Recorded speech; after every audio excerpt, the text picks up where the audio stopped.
എല്ലാവരും സുഖല്ലേ? ഹാപ്പി അല്ലേ? രാവിലത്തെ ഭക്ഷണമൊക്കെ കഴിഞ്ഞ് നല്ല ഹാപ്പി ആയി ഫ്രഷ് ആയി നല്ല സുഖമായിട്ടിരിക്കുന്നത് അല്ലേ? എന്താണ് എല്ലാവരും മൊത്തൊരു ചിരിക്കും, പുഞ്ചിരിയാണ് നമുക്ക് വേണ്ടത്. നിങ്ങളുടെ മനസ്സിലും നിങ്ങളുടെ മുഖത്തിലെ ഹാപ്പിനെസ് കാണാനാണ് ഞങ്ങൾ വന്നിട്ടുള്ളത്. ഇനി അഥവാ ഹാപ്പിനെസ് കുറവുണ്ടെങ്കിൽ നമ്മൾ ഹാപ്പിനെസ് ആക്കിയിട്ടേ നമ്മൾ ഇവിടുന്ന് മടങ്ങുള്ളൂ. എല്ലാവരും തയ്യാറാണോ? ഓക്കെ ആണോ? നിങ്ങളെല്ലാവരും ഇപ്പോൾ ഒരു കുടുംബമാണ് അല്ലേ? ഒരു ഫാമിലി. ആ ഫാമിലിയോട്ട് ഞങ്ങളൊരു ഫാമിലി വന്നതാണ്. അപ്പൊ നമ്മൾ ഒരുമിച്ച് ഒറ്റ ഫാമിലിയായി അല്ലേ? അപ്പൊ നമ്മൾക്ക് ഇതില് പുറമേ വന്നവരായിട്ട് ആരും ഉൾക്കൊള്ളണ്ട, നമ്മൾ ഒറ്റ ഫാമിലിയാണ്. അതുകൊണ്ട് എല്ലാവരും ഒന്ന് പുഞ്ചിരിച്ചേ. എത്രയോ ചിരിക്കാത്ത അമ്മമാരൊക്കെ ഉണ്ടല്ലോ, ഒന്ന് പറ്റി ഒന്ന് ചിരിച്ചേ. ചിരിക്കമ്മേ, അമ്മ ഇവിടെ അല്ലേ? ഒന്ന് പുഞ്ചിരിക്കമ്മേ. അമ്മന്റെ പേരെന്താ? പേരെന്താ അമ്മ? പേര് അതാണ് അമ്മ ചിരിക്കാത്ത. അമ്മ ചിരിക്കൂ. അമ്മയുടെ പേരെന്താ? അപ്പോ ഞാൻ അമ്മയോട് മാത്രം പേര് ചോദിച്ചത് പറയണ്ട. എല്ലാവരും ഞങ്ങൾ എല്ലാവരും എത്തും. പേഴ്സണലി എല്ലാവരും നിങ്ങളൊന്ന് സന്ദർശിച്ച് നിങ്ങളോടൊക്കെ സംസാരിച്ചിട്ടേ നമ്മൾ മടങ്ങുള്ളൂ. അപ്പൊ ഞാൻ പറയുന്നത് എന്താ വെച്ചാല്, നിങ്ങളെ കാണാൻ വേണ്ടിയിട്ട് ഇപ്പൊ മുനീർ സാർ പറഞ്ഞു നമ്മള് എത്ര ഡിസ്ട്രിക്റ്റിൽ നിന്നാണ് വന്നിട്ടുള്ളത് അല്ലേ? അപ്പൊ നിങ്ങളോടുള്ള സ്നേഹം കാരണമാണ് ഞങ്ങൾ എത്തിയിട്ടുള്ളത്. നിങ്ങളൊന്ന് ആലോചിച്ച് നോക്കിയേ, ഞങ്ങൾ എത്ര ദൂരത്തു നിന്നാണ് രാവിലെ മക്കളെയൊക്കെ പുറത്താക്കി അല്ലെങ്കിൽ മക്കളെ അവരെ വീട്ടിലെത്തിച്ച് നമ്മൾ എന്തെല്ലാം ഒരു ബുദ്ധിമുട്ടുകളൊക്കെ തളർന്ന് നിങ്ങളോടുള്ള ഒരു സ്നേഹവും നിങ്ങളോടുള്ള ഒരു ആദരവും കൊണ്ടാണ് നമ്മൾ ഇവിടെ വന്നിട്ടുള്ളത്. അപ്പൊ നിങ്ങളൊന്ന് ആലോചിച്ച് നോക്കിയേ, ഞങ്ങളൊക്കെ എത്ര ബുദ്ധിമുട്ടിയിട്ടാണ് ഇവിടെ വന്നിട്ടുള്ളതെന്ന്. അപ്പൊ നിങ്ങളൊക്കെ ഞങ്ങൾ പുഞ്ചിരിച്ച് സ്വീകരിച്ചിട്ടുണ്ട്. ഇപ്പോഴും ചില അമ്മമാരൊക്കെ അച്ഛന്മാരൊക്കെ മസിൽ പിടിച്ചിരിക്കുന്നുണ്ട്. ഒന്ന് പുഞ്ചിരിച്ചേനി അച്ഛാ. ചിരിക്കാനാ പറയണേട്ടോ, ഒന്ന് ചിരിക്കേ. ഇപ്പോഴാണ് നിങ്ങളൊന്ന് പറഞ്ഞത്. നിങ്ങൾ രാവിലെ ചായ കുടിച്ചിട്ടില്ലേ? കുടിച്ചിരുന്നോ? ചായ കുടിക്കാത്തൊരു ഉഷാറുണ്ടല്ലോ. ചായ കുടിക്കാത്തവരുണ്ടോ? അതൊക്കെ നമുക്ക് ഉള്ളതല്ലേ. മരുന്നൊക്കെ അത് അങ്ങനെ ശരീരത്തൊരു ഭാഗത്ത് പോകും. പക്ഷെ നമ്മളാണ് നമ്മളെ തളർത്തുന്നത്. മരുന്ന് തളർത്തുന്ന നമ്മളെ തളരില്ല. നമ്മളങ്ങനെ പിടിച്ചു നോക്കി, നമ്മളെ തളരില്ല. മരുന്നൊക്കെ നമുക്ക് ഉള്ളതാണ് അല്ലെ?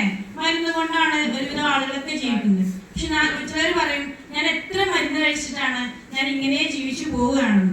ഒരിക്കലും ഇല്ല. മരുന്ന് അവരുടെ കണ്ടിന്യായിട്ട് പോകും. പക്ഷെ അവരുടെ മനസ്സും അവരുടെ ശരീരവും അവർ ഹാപ്പി ആണോ? ഒരു അസുഖം കുറയും, പകുതി അസുഖം കുറയും. എനിക്ക് വയ്യ എന്ന് പറഞ്ഞ് ചിന്തിച്ചിരിക്കുമ്പോ എന്താ അറിയോ, അത് നമ്മളങ്ങ് ടയേർഡായി പോകും. മനസ്സിലായോ? ഒരിക്കലില്ല. നിങ്ങളത് ആലോചിക്കേ, നമ്മളൊരു വലിയ മാവ് മരം അല്ലെങ്കിൽ ഒരു മരം, വലിയൊരു ആൽമരം. ഇപ്പൊ ഇവിടെ കയറുമ്പോൾ ഒരു വലിയൊരു ആൽമരം ഉണ്ട് അല്ലെ? ആൽമരം പോട്ടെ, അതിൽ വൃക്ഷങ്ങൾക്കൊന്നുമില്ല കഴിക്കാൻ. വലിയൊരു മാവാണ് വിചാരിച്ചോളി. വലിയൊരു മാമ്പഴം നമ്മൾ നോക്ക്. ആ മരം വലിയ തണലായിട്ടാണ് നമ്മൾ നിൽക്കുന്നത് അല്ലെ? വലിയൊരു മാവ് ചിന്തിച്ചു നോക്കിയാണ്. നല്ലൊരു മാവ്, നല്ല മാവ്, അത് നിറയെ മാമ്പഴം കഴിച്ചിരിക്കുന്നത്. ഞങ്ങളൊന്ന് മനസ്സിൽ കണ്ടോ കാണി ആ മരം അല്ലേ? അപ്പൊ ആ മരത്തിന് എത്ര ആൾക്കാർക്ക് ആ മാമ്പഴം കിട്ടിയിട്ടുണ്ടാവും അല്ലേ? കിട്ടിയിട്ടുണ്ടാവില്ലേ? എത്ര പക്ഷികള്, അതുപോലെ എത്ര കുട്ടികൾ, പിള്ളേരൊക്കെ നമ്മളൊക്കെ ചെറുതായെന്ന് എത്രയോ മാമ്പഴം കല്ലെറിഞ്ഞെടുത്തിട്ടുണ്ടാവും അല്ലേ? എടുത്തിട്ടുണ്ടാവില്ലേ? എടുത്തിട്ടുണ്ടാവും. നിങ്ങൾ പറയാൻ മടിക്കാണ്. എടുക്കാത്തവരായിട്ടൊന്നും ആരും ഉണ്ടാവില്ല. ഇപ്പോഴത്തെ കുട്ടികളെ പിന്നെയും കല്ലെറിയാൻ കിട്ടാത്തുള്ളൂ. കാരണം അവർക്ക് ഫോണായി. അവർക്ക് ഇതൊന്നും ഇങ്ങനെ നീക്കി കളയാൻ അറിയുള്ളൂ അല്ലെ? നമ്മളൊക്കെ അങ്ങനെയല്ല. നമ്മളൊക്കെ എൻജോയ് ചെയ്താണ് വളർന്നു വന്നത്. അപ്പൊ അതുപോലെയാണ് നിങ്ങളുടെ തണലിൽ നിങ്ങളുടെ കഴിഞ്ഞു പോയ മക്കൾ, അതായത് നിങ്ങളുടെ ഫാമിലി ഒക്കെ നിങ്ങളുടെ ഒരു മരം കൊണ്ടാണ് അവർ ജീവിച്ചു പോയിട്ടുള്ളത്.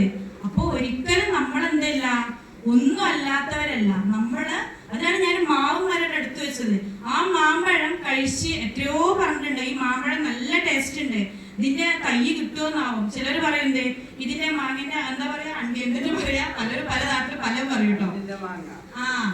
അത് വെച്ച് നമുക്ക് തൈ മുളപ്പിക്കാം, എന്നാൽ നമുക്ക് അതുപോലത്തെ ടേസ്റ്റ് ഉള്ള മാങ്ങ കിട്ടും എന്നൊക്കെ പറയും.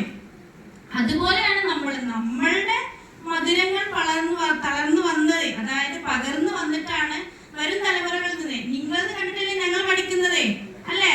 നമ്മൾ പറയും നമ്മളുടെ പൂർവികര് ഇങ്ങനെയൊക്കെ ചെയ്തിട്ടുണ്ട്, അതുകൊണ്ട് നമ്മളും അതുപോലെ ചെയ്യണം. ഒരിക്കലും നമ്മളത് മാറ്റി പിടിച്ചരുത്. മാറ്റി പിടിച്ചു കഴിഞ്ഞാൽ ഇപ്പോഴത്തെ സമൂഹം പലതൊന്നും കാണുന്നുണ്ടല്ലോ അല്ലെ?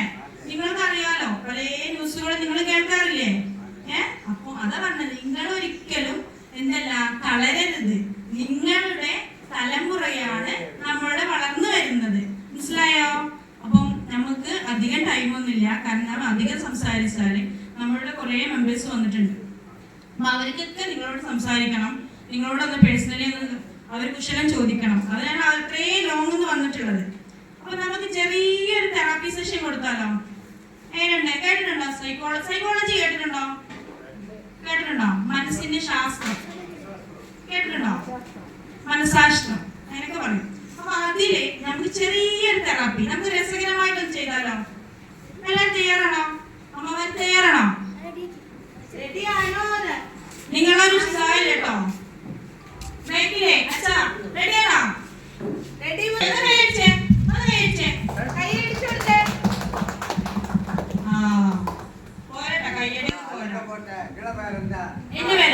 എന്റെ പേര് ഡോക്ടർ റാഷിദ ഫസദ്. എന്റെ വീട് മലപ്പുറം ജില്ലയിലെ വെന്നിയൂരിൽ. കോട്ടക്കൽ കേട്ടിട്ടുണ്ടോ? ആയുർവേദശാലൊക്കെ പണ്ട് കേട്ടിട്ടുണ്ടോ? അപ്പൊ അതുകൊണ്ട് കുറച്ച് കിലോമീറ്റർ ഉള്ളൂ. അതന്നെ നമ്മൾക്കെല്ലാം അറിയാം. എനിക്ക് അറിയാത്തുള്ളൂ, നിങ്ങൾക്കാണ് ഈ റൂട്ടൊക്കെ കറക്റ്റ് ആയിട്ട് അറിയാവുന്നത്. നമ്മളൊക്കെ ഇപ്പോഴല്ലേ റൂട്ട് പോകുന്നുള്ളൂ അല്ലേ? അപ്പൊ നമുക്ക് തുടങ്ങാം അല്ലേ? അപ്പൊ ഞാനെന്താ വെച്ചാല് നിങ്ങളിപ്പോ പറഞ്ഞു ഞങ്ങൾക്ക് ഉറക്കം തൂങ്ങിയിരിക്കാണ്, മരുന്നിന്റെ എഫക്റ്റ് ആണ് എന്നൊക്കെ പറഞ്ഞു ചിലവരൊക്കെ. ഇവരൊക്കെ കുറെ എന്റെ തെറാപ്പി ക്ലാസ് കേട്ടതാണ്. ഈ മാമിന് എന്തും തന്നെ പറയാനുണ്ടാവും, ചിന്തിക്കുന്നവരുണ്ടാവും. പക്ഷെ ഇവർക്ക് പുതിയതാണ്.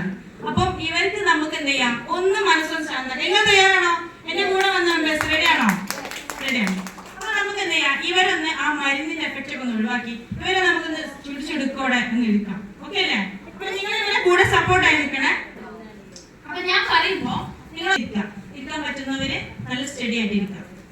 അമ്മ റെഡിയാണോ? റെഡിയാണോ? ഈ കൈയൊക്കെ ഇങ്ങനെ വെച്ചിട്ട് കൈ ഇങ്ങനെ കൂട്ടി പിടിക്കാതെ കൈ വേറിട്ടിരിക്കാം. എല്ലാവരും സെറ്റ് ആയിരുന്നേ? പുറത്തേക്ക് വിടാം. മനസ്സിലായോ?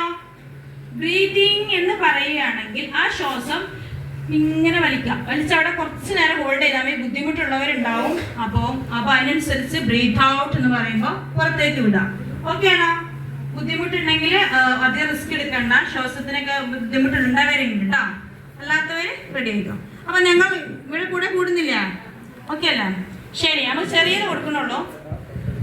ശ്വാസത്തിന് ബുദ്ധിമുട്ടോ അങ്ങനെ എന്തെങ്കിലും പ്രശ്നമുള്ളവരാണെങ്കിൽ എടുക്കണ്ട, കാരണം അവർക്ക് വെറുതെ റിസ്ക് എടുക്കണ്ടല്ലോ. ഈ അല്ലാത്തവര് ഞാൻ പറയുന്നത് ഓക്കെ ഓക്കെ. നമ്മൾ സ്റ്റാർട്ട് ചെയ്യണേ. അപ്പൊ ഞാൻ കണ്ണടക്കാൻ പറയുമ്പോ പതിയെ കണ്ണുകൾ അടക്കണേ. നമ്മൾ പുറത്തുള്ള വേറെ സൗണ്ടുകളൊക്കെ കേൾക്കും, അതൊന്നും നിങ്ങൾ ഉൾക്കൊള്ളണ്ട. എന്റെ വോയിസ്, എന്റെ ശബ്ദം മാത്രം നിങ്ങൾ കേൾക്കാം. ഓക്കെ അല്ലേ? സ്റ്റാർട്ട് ചെയ്യില്ലേ? ഞാൻ കണ്ണടക്കാൻ പറയണേ. Close your eye, close your eye, close your eyes. കണ്ണടക്കാൻ പറ്റുന്നവര് കണ്ണൊന്ന് ജസ്റ്റ് അടക്കുക. ഞാൻ ബ്രീതിങ് എന്ന് പറയുമ്പോൾ ശ്വാസം ഉള്ളിലോട്ട് വലിക്കുക. ബ്രീത്ത് ഔട്ട് എന്ന് പറയുമ്പോൾ ശ്വാസം പുറത്തേക്ക് വിടുക. Okay? Breathe in,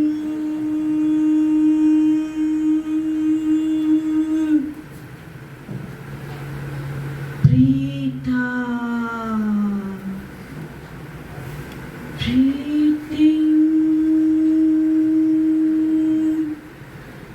breathe out, breathe out.